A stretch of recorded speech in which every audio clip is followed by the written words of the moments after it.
में सवार होकर के एक सिटी से दूसरी सिटी में जा रहे थे। हाईवे पर ड्राइव कर रहे थे, नदी पर जो पुल बना हुआ था, जैसे उसको पार किया तो एक लड़की दिखाई दी जो तरबूज बेच रही थी सड़क किनारे। बच्चे ने जिद की वाटरमेलन चाहिए, तो इन्होंने कार को साइड में रोक दिया। गाड़ी का शीशा नीचा करके जो है मैडम ने पूछा कि क्या भाव दिए, तो उस लड़की ने कहा कि 50 रुपए का एक लेके चले जाओ। तो ये जो मैडम थी मोल भाव करने लगी कि 30 रुपए, उससे ज्यादा नहीं। वो बच्ची कहने लगी कि आप गजब कर रहे हो, आपने तो 30 रुपए बोल दिया। तो मैडम ने कहा चलो 40 रुपए। तो उस बच्चे ने कहा अरे 40 का तो हमें ही पड़ा है, 45 का मैं आपको दे सकती हूँ। ये भाई साहब जो थे, पति जो थे, मुस्कुरा रहे थे कि क्या ये जिद बहस कर रही है इतनी छोटी सी बात पर। और जो मैडम थी वो मोल भाव में लगी हुई थी। तभी वो जो लड़की थी वो तरबूज लेकर के इनकी जो कार थी उसके पास में आ गई, और जो बच्चा था वो खिड़की से बाहर देख रहा था।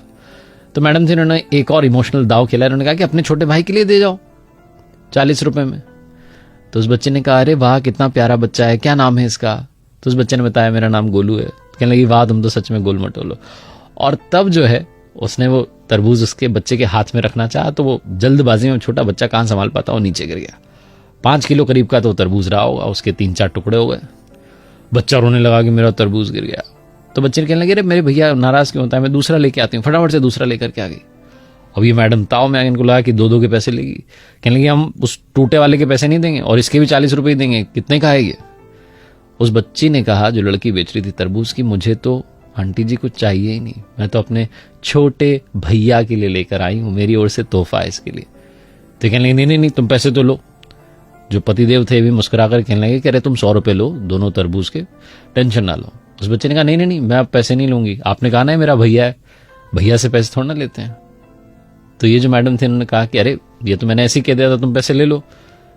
उस छोटी सी लड़की ने जीवन का सार कहा। उसने कहा कि मेरी माँ कहती है कि रिश्तों में नफा नुकसान नहीं देखा जाता, पहला वाला टूट गया कोई बात नहीं, दूसरा वाला इसके लिए मेरी ओर से गिफ्ट है, तोहफा है, आप लेके चले जाओ। जब उसने ये बात कही तो इन मैडम ने पूछा कि तुम्हारे परिवार में कौन कौन है, तुम्हारा कोई भाई है। उस लड़की ने कहा मेरा भाई तो, और ये कहकर के रोने लगी कि कुछ समय पहले ही उसकी जो है डेथ हो गई, बीमार हो गया था, हम हॉस्पिटल ले जाते तब तक उसने दम तोड़ दिया, 2 साल का था वो। मुझे तो इसमें अपना भैया नजर आया, आप लेके जाओ तरबूज। ये जो मैडम थी ये जहां से आ रही थी अपने घर से और दूसरे शहर जहां जा रही थी, वहां पर किसी के रिलेटिव के यहां पर जाना था, गिफ्ट देना था, कंगन लेकर के जा रही थी। बिना देरी के इन्होंने अपने पर्स में से वो कंगन निकाले और उस लड़की के हाथ में रख दी कि बेटा ये मेरी तरफ से तुम्हारे लिए।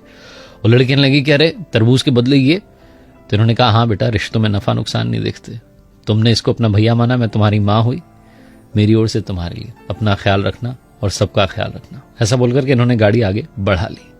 जो पतिदेव थे मुस्कुराते हुए जा रहे थे कि कैसी है मेरी पत्नी, भी थोड़ी देर पहले 10-20 रुपए के लिए मोलभाव कर रही थी और अब इतने महंगे कंगन ऐसे ही देकर के आ गई। इमोशंस भी क्या चीज होते हैं। और तभी इन्हें याद आया जो उस लड़की ने कहा था कि रिश्तों में नफा नुकसान नहीं देखते।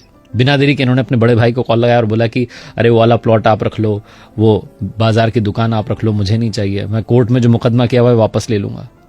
बड़े भाई साहब कहने लगे तुझे क्या हो गया अचानक। तो इन्होंने कहा कि वो भाई साहब मैंने सुन लिया है, अब याद रख लिया है कि रिश्तों में नफा नुकसान नहीं देखते। बड़े वाले भाई साहब भी पिघल के कहने लगे कि अरे मेरे छोटे इतने प्यार से पहले बात करता तो बात आगे बढ़ती नहीं, आजा घर पर चाय पीते हैं और सब सॉल्व कर लेते हैं। बहुत छोटी सी कहानी है जिसका सार ये समझा